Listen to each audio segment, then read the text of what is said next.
Operation बुनियान मरसूस में तारीखी कामयाबी पर कल मुल्क भर में यौम तशक्कुर मनाया जाएगा।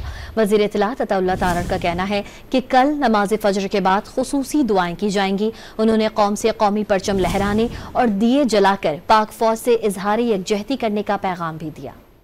कल सुबह फजर के बाद दुआओं का सिलसिला शुरू होगा। जुम्मे के इज्तिमात के बाद शुक्राने के नफल अदा किए जाएंगे। जुम्मे के इज्तिमात में मुल्क व कौम के लिए, अफवाज पाकिस्तान के लिए दुआ की जाएगी।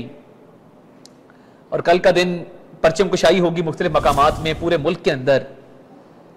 और इसके अलावा जो यादगार शहदा हैं उन पर फूल रखे जाएंगे, हाज़री दी जाएगी शहदा की कब्रों पर और उनको खिराज अकीदत पेश किया जाएगा।